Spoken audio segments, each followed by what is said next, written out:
400 ships against 3,000. That is not a battle. That is an execution. And Fleet Commander Irelis knew it. She had known it before the first shot was ever fired. She had run the numbers herself, checked them twice, then a third time, just in case some small mercy had hidden itself in the math. It hadn't. But here is what nobody, not Irelis, not the Ascendancy, not any of the 42 species who had signed their names to the Accord. Here is what none of them knew yet. Earth had not responded to a single distress call, and that silence was not what anyone thought it was. The first cruiser died without a sound. No explosion, no warning, no final transmission. One moment it was there, holding formation, shields angled toward the incoming fire, and the next it simply folded inward. Its structure collapsed into a brief flash of white light before scattering into fragments too small for the sensors to track individually. On the tactical display, its designation flickered once. Then it was gone. Fleet Commander Irelis did not react. She stood at the center of the command deck, hands resting lightly on the edge of the console, eyes fixed on the projection stretching out before her. Hundreds of markers moved across the void, green for Allied vessels, red for the Ascendancy. There were far more red markers. There had always been far more red markers. Confirm loss of the Saren's hope, she said. Her voice was steady, controlled. The voice of someone reading a report about something that had already happened long ago, in another life, to another person. Confirmed, replied the sensor officer. No escape pods detected. Irelis nodded once. Mark it. The icon dimmed, then vanished from the display entirely. Another cruiser died 30 seconds later. This one did not go quietly. Its shields flared under sustained fire, glowing bright enough to be visible even through the filtered viewport. A burning star trying to hold itself together through sheer refusal. For one moment it held. The crew inside fighting, adjusting, redistributing power, doing everything they had ever been trained to do. Then the shields failed. The hull split open along its spine, venting atmosphere and debris into the void. Secondary explosions followed, tearing the vessel apart in stages, like something being dismantled piece by hands that felt nothing. Irelis watched the entire sequence.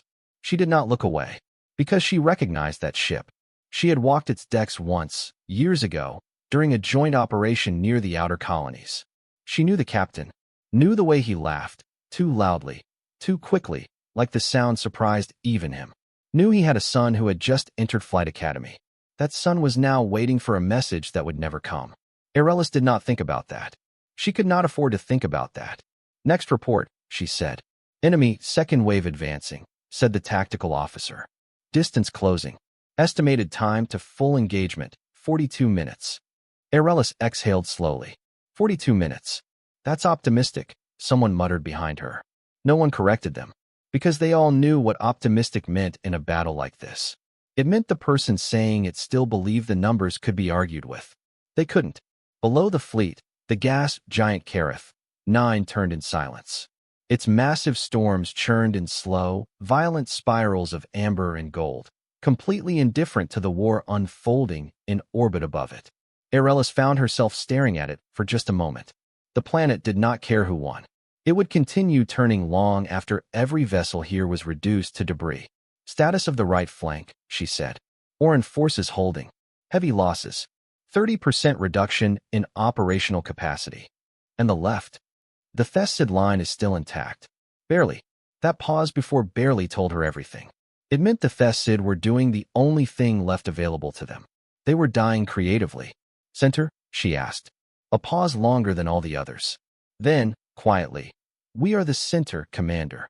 Of course they were. She returned her gaze to the tactical display. 400 ships. That was what remained of the coalition force at Kareth 9. 400 ships against an ascendancy fleet that numbered in the thousands. 2,900 confirmed, with additional signatures still resolving on long-range sensors. Still resolving, meaning there were more. There were always more. Irelis had run the numbers before the battle began. The loss ratio was calculated at roughly 1 Allied vessel destroyed for every 18 minutes of engagement at current ascendancy firing rates. With 400 ships in the coalition and an enemy capable of sustaining fire across all flanks simultaneously, The projected time to total coalition collapse had been approximately 8 hours. That had been the estimate at the start. They were now 6 hours in. She had checked the math 3 times. Each time it told her the same thing. The outcome was not in question, only the duration. Lieutenant Kale stepped closer. 26 standard years. This was his first major engagement. She could tell by the way he held his shoulders, like he was physically bracing against information he had not yet learned to absorb. Should we adjust formation? He asked. Pull back to a secondary position. Arelis considered the question, not because it was difficult, but because she remembered what it felt like to ask it. That desperate reaching for a variable that doesn't exist. Some escape hatch hidden in the geometry of the battlefield that the enemy has somehow overlooked. No, she said. Kale swallowed.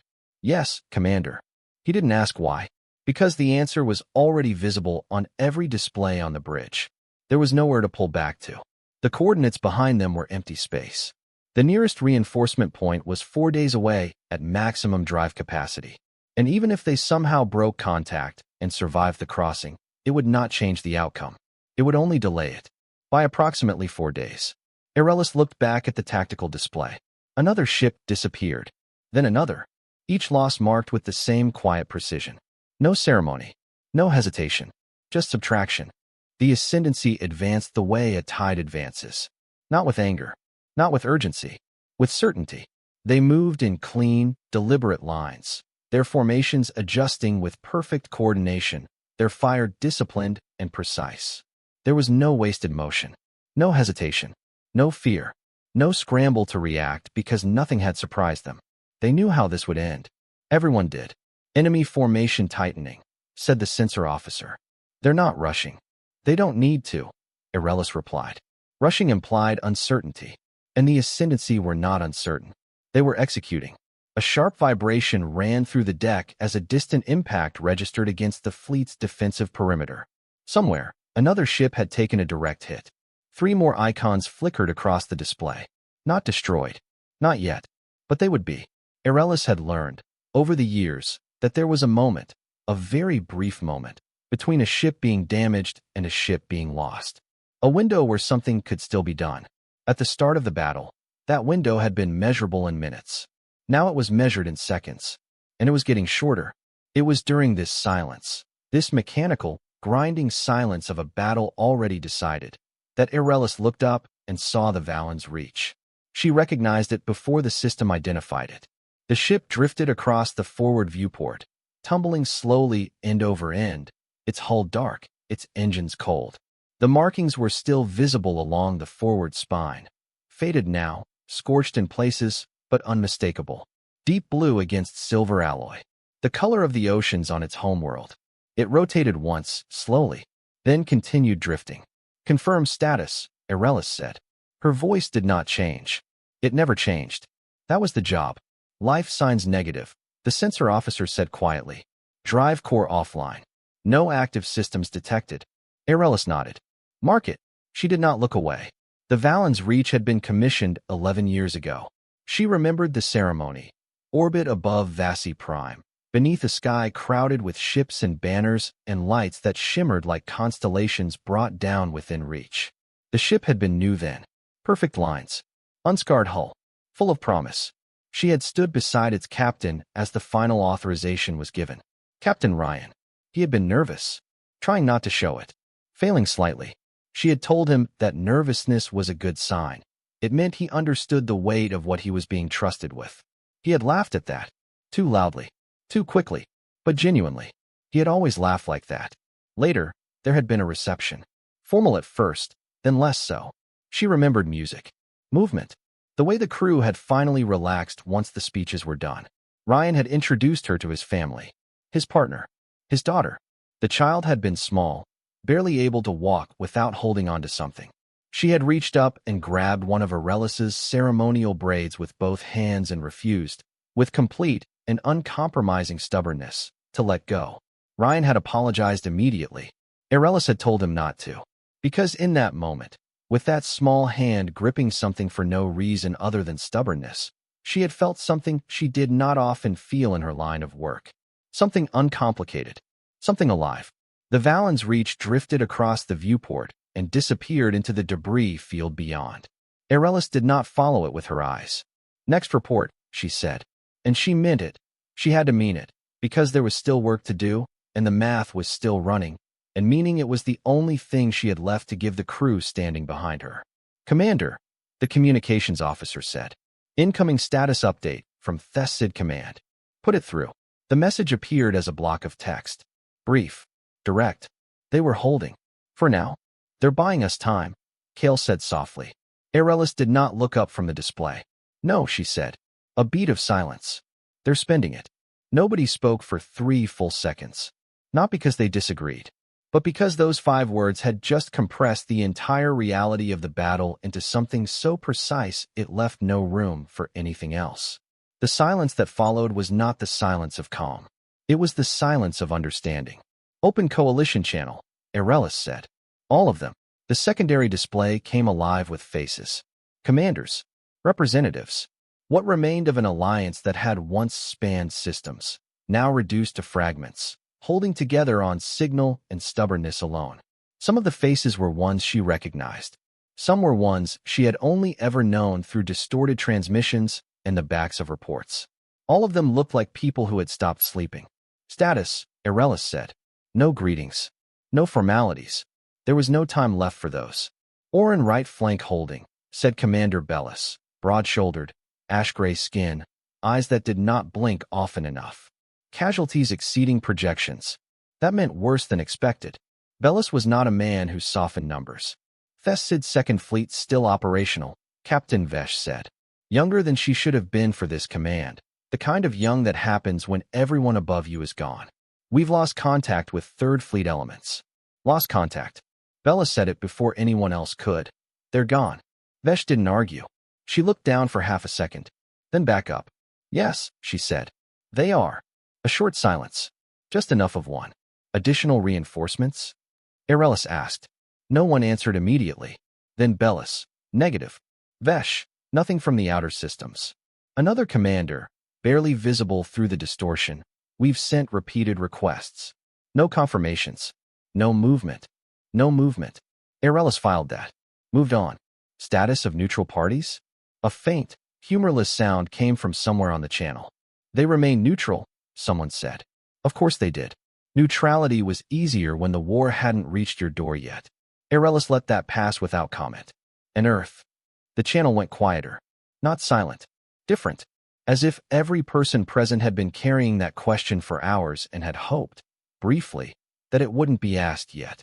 Last confirmed contact with the Earth delegation was 9 standard days ago, the communications officer said carefully. Follow-up transmissions have been sent on all channels. And the response? A pause. Then, very carefully, there is no response. Let that settle for a moment. 9 days. Repeated transmissions. Confirmed delivery. No response. Clarify, Arelis said. All signals have been received by their relay network, the officer said. We have confirmation of delivery. Meaning they know? Kale said quietly. Yes. They just aren't answering. No one contradicted him. On the coalition channel, someone shifted in their seat. Earth has always been selective, they said. That's one word for it, Bellis replied. They signed the accord. Vesh's voice cut through everything else, sharper than anything spoken so far. 14 years ago, same as the rest of us. Arelis remembered that day. A neutral station. 42 species. One promise. An attack on any would be answered by all. It had seemed solid at the time, like something that would hold. They haven't broken it, someone said, almost defensively.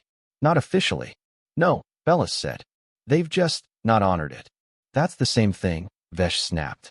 Not to them, came the reply. The channel filled with low argument, not loud, not chaotic, just controlled disagreement layered over exhaustion. The kind of argument that happens when people are too tired to fight but too angry to stop. Arelis let it run for exactly 3 seconds. Then enough. The word cut cleanly across every frequency. Silence. Immediate.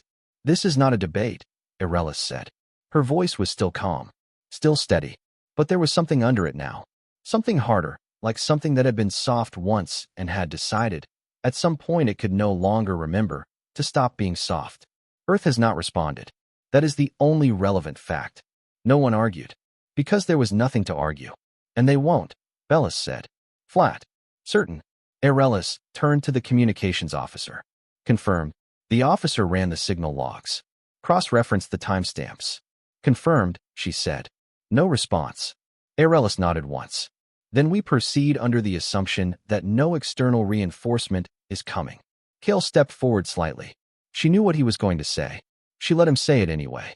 They're the closest major fleet, he said. If anyone can. They're not coming, Arelis said. Kale stopped.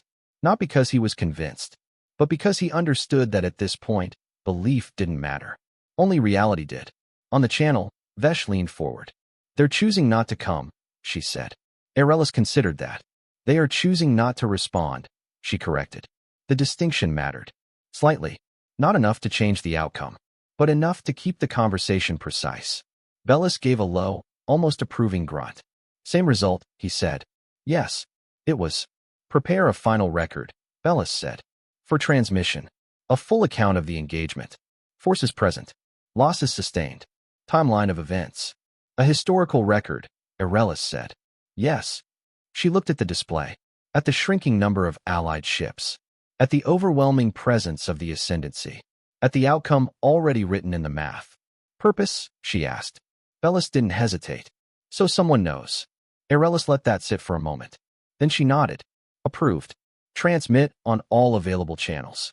Vesh leaned in. Will include all signatories of the accord. Full transparency. And Earth? She added. Arelis answered without pause. Yes. Include them. The draft began to take shape across the network. Data streams, names, timestamps, records of loss and resistance assembled into something structured. Something permanent. Something that would outlive every ship currently burning in orbit above Kareth 9. Arelis watched it form, line by line. A record of what they had been, what they had done, what they had lost. At the bottom, a final section. Requests for reinforcement. Time-stamped. Confirmed. Unanswered. She read it for a long moment. Then she spoke. Make it explicit. Vesh looked up. Go ahead. State that a request for aid was sent under the terms of the accord. A beat. State that it was received. A longer beat. And state that no aid arrived. The channel went very still. Not disagreement. Not hesitation. Just the weight of it settling over everyone who was still alive to hear it. That includes Earth, Vesh said. Yes, Arelis replied. No emphasis. No anger. Just confirmation. Bellis inclined his head. It will be recorded. Good. The document updated. One additional line. Simple. Precise. Irreversible. Transmit, Arelis said. Across the void, data pulsed outward in all directions. Tight beam. Wide spectrum. Encoded. Redundant. A record sent into the dark. For anyone. For everyone. For no one. Transmission confirmed, the communications officer said. All channels. Arelis nodded once. That part is done. Kale looked at her quietly. Do you think anyone will hear it? Arelis watched another allied ship disappear from the display. Yes, she said. Even if no one comes. She didn't look away from the display. Someone always listens, she said. She didn't know if that was true. It didn't matter. The record would go out. And sometimes that was the only form of survival available to you. Not your body surviving, but the truth of what you did surviving. The fact that you were here. That you held. That you did not pretend this wasn't happening. That was enough. It had to be enough. The impacts were getting closer. Not occasionally. Consistently. In the way that tells you the geometry of a battle has shifted, that you are no longer at the edge of the enemy's attention, but at the center of it. Forward shield integrity at 41%, the tactical officer reported.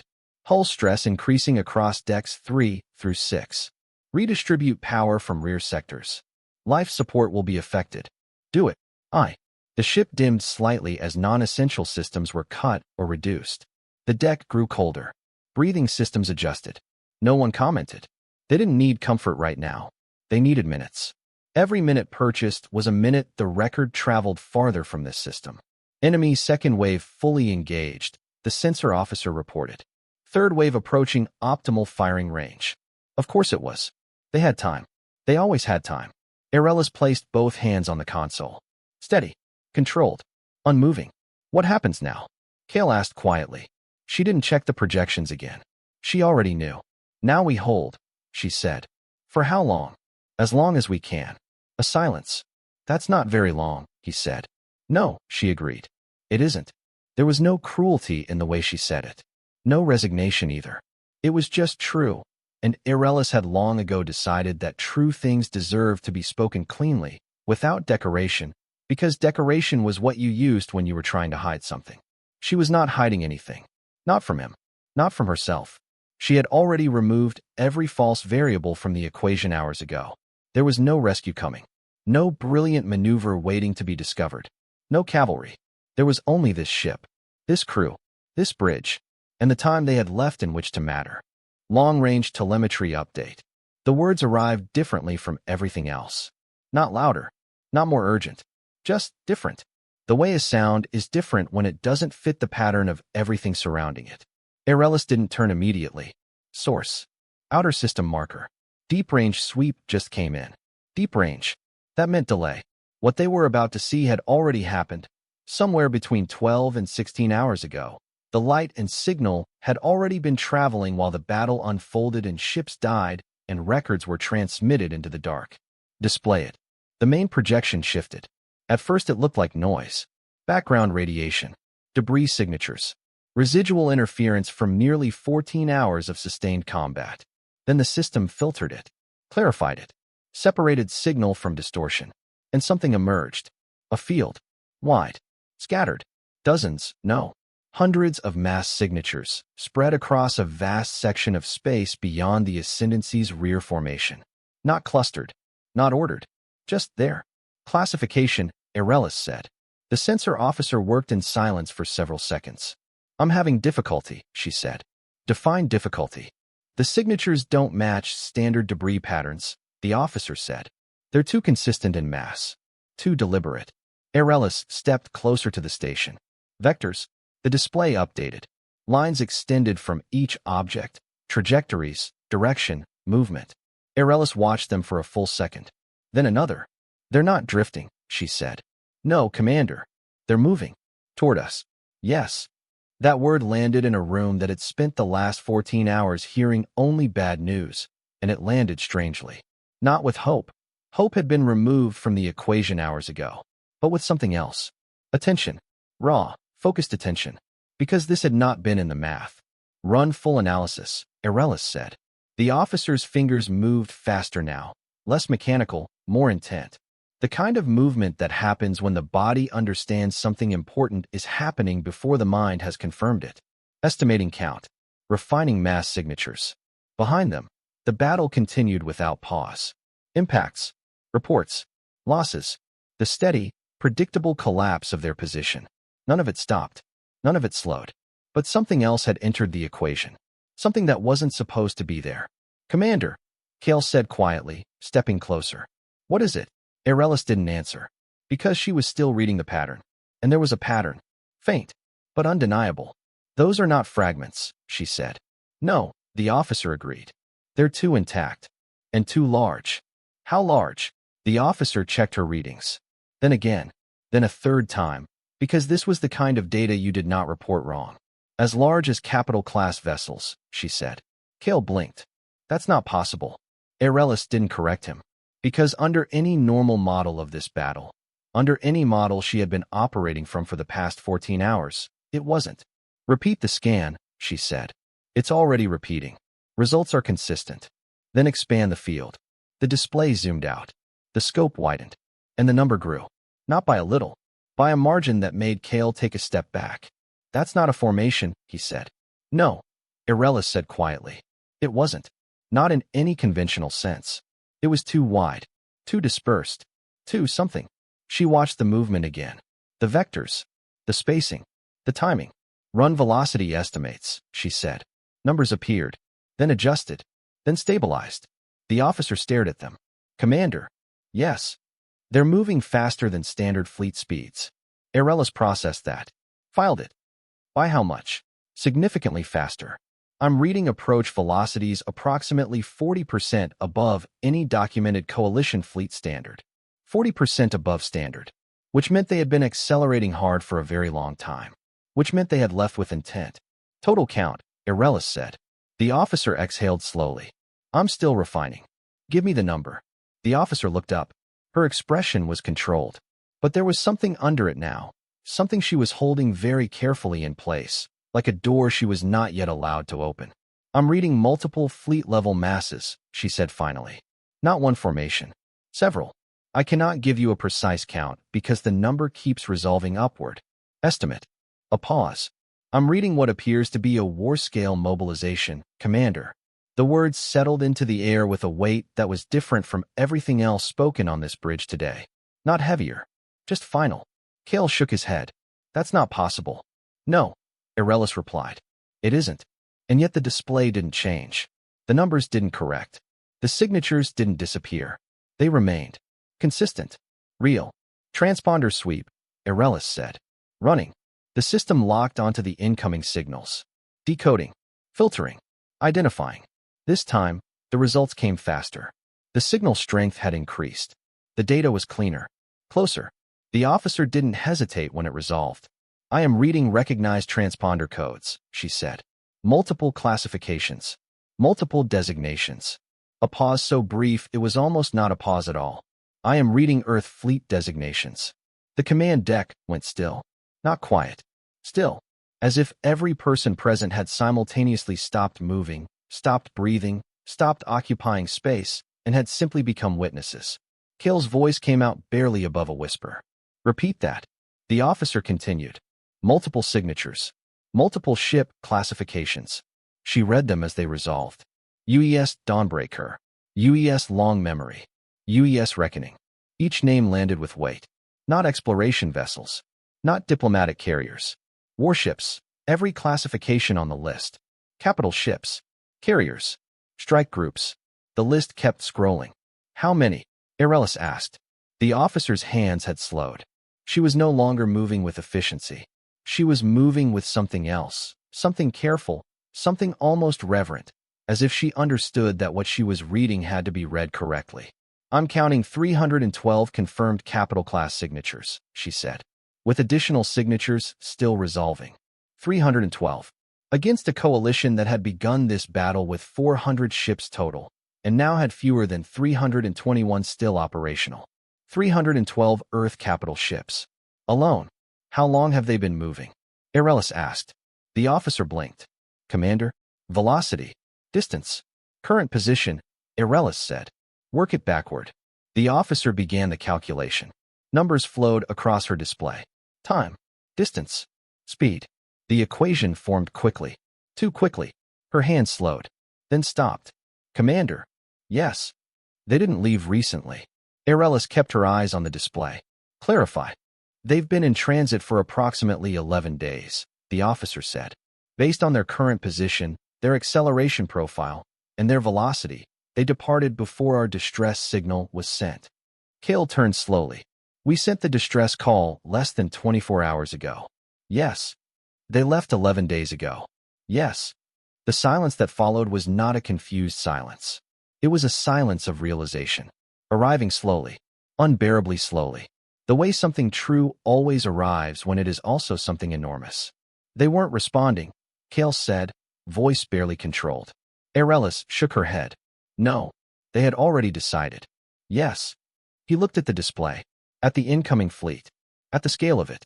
They knew, he said. Not about this battle, Irelis said. About the war. The officer nodded, almost to herself. Their trajectory is direct. No staging points. No hesitation. They committed to this vector 11 days ago, before any signal from us could have reached them. Irelis absorbed that. Filed it. Understood it. They saw it coming, she said. Yes. And they moved. Yes. Before anyone asked. Before anyone called. Before anyone even knew they would need them. Earth had not been silent because they were absent. Earth had been silent because they were already on their way. They've detected it, Irelis said. On the tactical display, the ascendancy formation had shifted. Subtly, but noticeably. Yes, Commander, the tactical officer replied. Enemy formations are adjusting. Of course they were. They had sensors. They could see the same field. The same incoming mass. The same impossible number still counting upward. They know, Kale said. Yes. And for the first time in 14 hours of perfect, calculated, mathematical certainty. The ascendancy was reacting. Not calculating. Not executing. Reacting. Distance? Aerelis asked. Closing rapidly. Approach velocity has increased. They are now moving approximately 55% above standard fleet speeds. Kale blinked. They can't sustain that. No, Aerelis agreed. They can't. And they weren't slowing down. Direct approach vector confirmed, the tactical officer said. No flanking. No staging. No attempt to reduce exposure. Aerelis watched the trajectory on the display. Clean. Simple. Uncomplicated. They're not minimizing losses, Kale said. No. Then what are they doing? Aerelis kept her eyes on the incoming fleet. On the scale of it. On the direction of it. Straight into the center of the ascendancy formation, not around it, not beneath it, not through a gap. Through the middle. They're here to end it, she said. Incoming transmission, the communications officer said. Source, Earth Fleet. Put it through. The signal resolved instantly. No encryption. No delay. Broad frequency. Open. The kind of message meant to be heard by everyone in range, enemy included. The translation system processed it in less than a second. 4 words appeared on the display. Aerelis read them once. Then again. We've got it now. That was all. No strategy. No coordination request. No acknowledgement of the hours this bridge had spent certain they were going to die here. No apology for the silence. No explanation for the timing. Just statement. Final. Certain.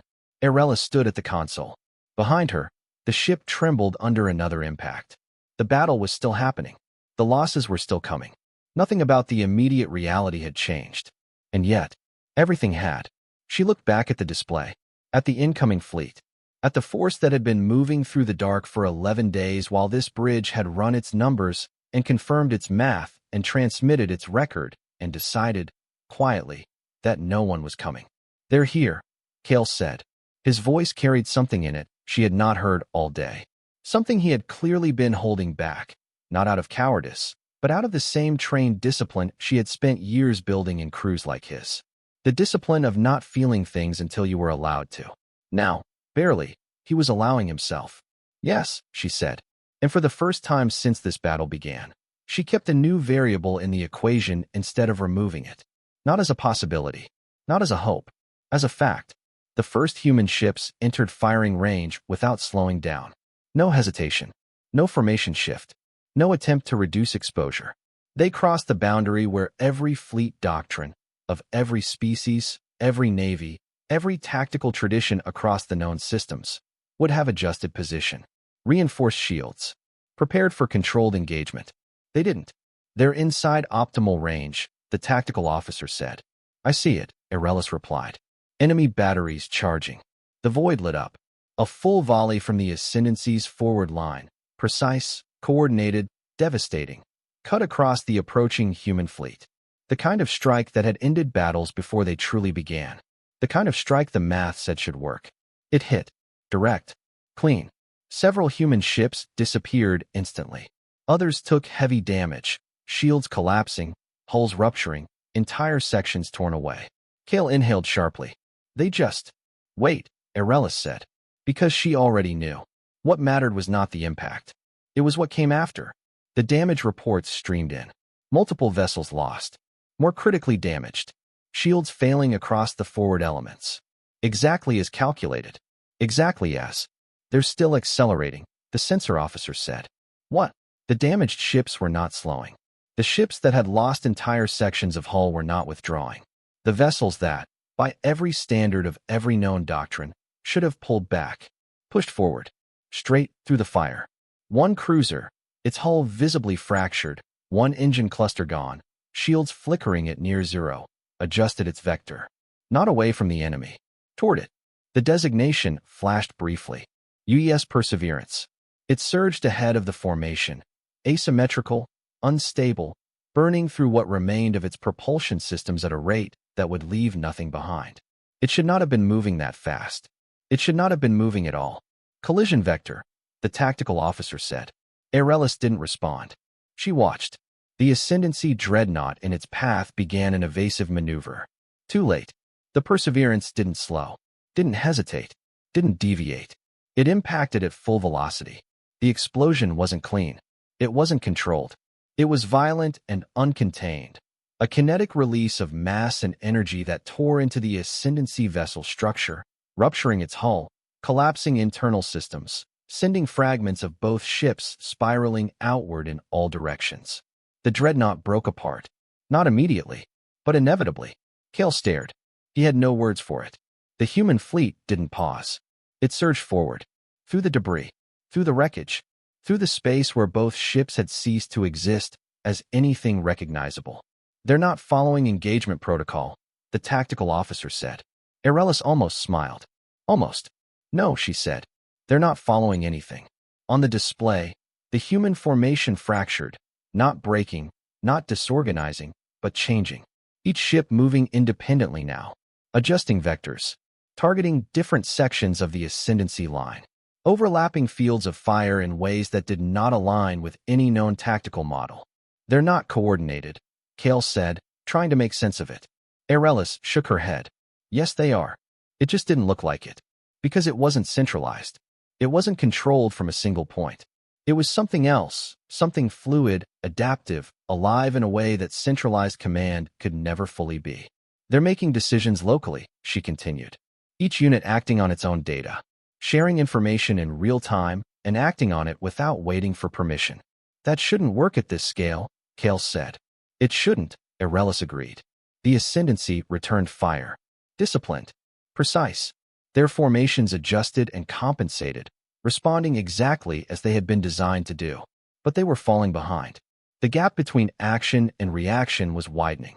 Slowly, but consistently. "They can't model it fast enough," Arelis said. "Because there was no single pattern to model. No central behavior to predict. Just thousands of individual decisions aligning into something larger than any single decision. Something the math had never accounted for because it had never encountered it before." Another ascendancy cruiser broke apart under concentrated fire. Then another. Then 3 more in rapid succession. "I'm picking up internal ascendancy transmissions," the communications officer said. "Translate." Fragments came back, incomplete, but clear enough. "Recalculate." Unexpected behavior. Loss projections increasing. "Adjust formation." Arelis listened to each one. "They're trying to solve it," she said. Cale looked at her. "Can they?" Arelis watched another ascendancy vessel break apart. Watched the human fleet continue its advance. Faster now, deeper, driving into the formation with a momentum that had no off switch. "Not fast enough," she said. The tactical display shifted. For the first time since the battle began, green markers increased. Not in number, but in position, pushing forward, reclaiming space that had been lost hour by hour through 14 hours of grinding, inevitable attrition. The line was no longer collapsing.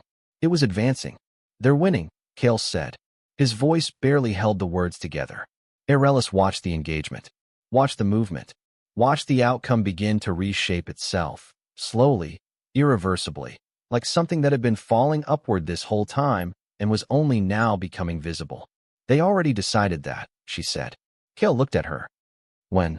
Arelis's gaze remained on the display. 11 days ago," she said. "Before the call, before the request, before the moment anyone on this bridge had believed, with certainty, that they were alone." On the display, the ascendancy pulled back. Not strategically, not cleanly, not with the composed, calculated precision that had defined their every movement for the past 14 hours. Just back. Arelis stood at the console, hands steady, eyes locked on the display as the impossible became real and the outcome, once fixed, once certain, once written in unchanging numbers, collapsed under the weight of something the math had never accounted for. Something that had been moving through the dark for 11 days before anyone here knew to hope for it. And in that moment, with the battle shifting and the enemy retreating and the human fleet driving forward without hesitation or pause or any visible awareness that what they were doing was supposed to be impossible, the silence from Earth finally made sense. They had never been absent. They had never been late. They had simply already decided. And the only thing more powerful than the math of a battle that cannot be won is someone who decided 11 days before you needed them that they were not going to let you fight it alone.